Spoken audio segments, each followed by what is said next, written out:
Salut les amis, j'espère que vous allez bien. On se retrouve aujourd'hui avec une nouvelle vidéo, toujours autour du petit budget. Aujourd'hui, c'est pas un retour de course, mais une application de ce qu'on a déjà acheté dans un précédent retour de course. On va préparer 36 morceaux de gâteau pour toute la semaine, voire un peu plus selon le nombre de personnes dans votre famille. 36 morceaux de gâteau pour simplement 3,50 €, c'est possible. Vous pouvez manger bon, sain et chic, si on peut dire, ce petit brownie exceptionnel et fondant dans la bouche pour vraiment très peu de moyens. Suivez-moi avec les étapes de la recette. Je tiens à m'excuser d'avance, j'ai pas un trépied ni de plan de travail, c'est vraiment trop petit chez moi. Du coup, j'ai du mal à filmer les recettes en ce moment. Mais comme vous me demandez pas mal, j'essaierai de traduire d'anciennes vidéos que j'ai déjà fait en d'autres langues et de vous faire des petites recettes comme ça de temps à autre. J'ai déjà pris cette pâte à tartiner 600 g Milka, date courte, elle expire dans pas longtemps, à 2 € au marché populaire. Là, j'utiliserai environ 200 g, donc dans un verre de 200 ml.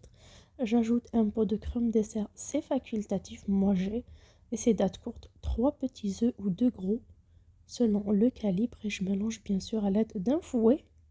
Bon, comme je vous dis, je viens de déménager, j'ai pas vraiment grand chose à la maison. J'utilise tout simplement ma petite cuillère ou ma fourchette pour mélanger le tout. Comme vous voyez, j'ai bien mélangé. Bien sûr, je tiens mon téléphone avec l'autre main, c'est par rapport à ça que vous n'avez pas vu quand je mélangeais. Sinon, ça s'agite trop et ça va vous perturber lors de la vision de cette vidéo. Une fois le mélange bien homogène, pas la peine d'utiliser un fouet. Bien sûr, la pâte à tartiner est dans la cuisine, je fais mon batch cooking à côté. Donc elle n'est pas trop froide.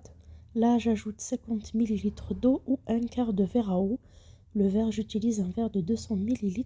Tout ça pour avoir plus de quantité. Là, j'ai un bol de 200 g ou un verre de 200 ml, comme vous voulez, de farine. Je le mets dans un premier temps.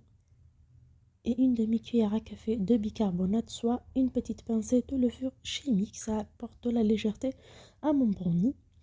Je mélange bien, bien sûr. Pas de beurre, pas de chocolat, comme la pâte à tartiner contient de la matière grasse.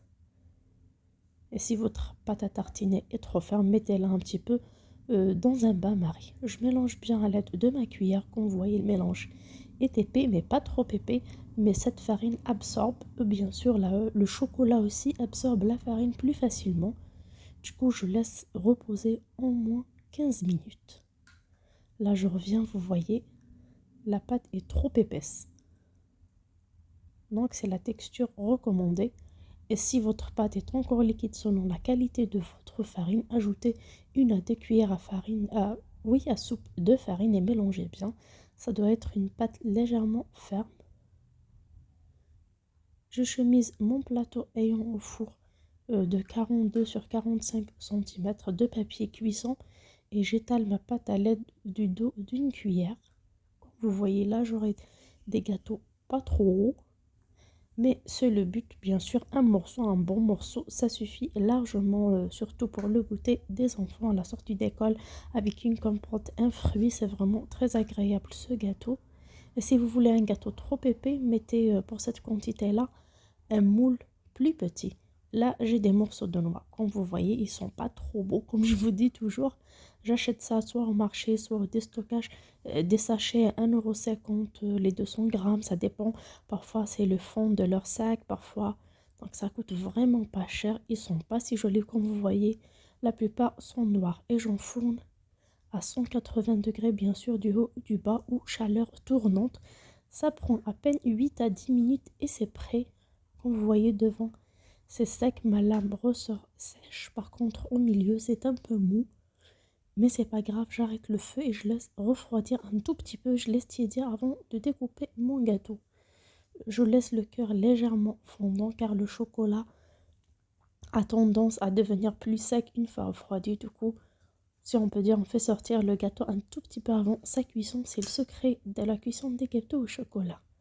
Voilà, j'ai ces petites merveilles prêtes pour un goûter de toute la semaine. N'hésitez pas à tester ma recette à me laisser vos avis en commentaire, surtout par rapport au prix de revient de ce gâteau qui est vraiment trop minime par rapport à la quantité et à la qualité de gâteau que vous aurez en goûter pour le petit déjeuner, votre petit déjeuner ou celui de vos enfants. Je vous dis à très bientôt sur ma chaîne. Ciao!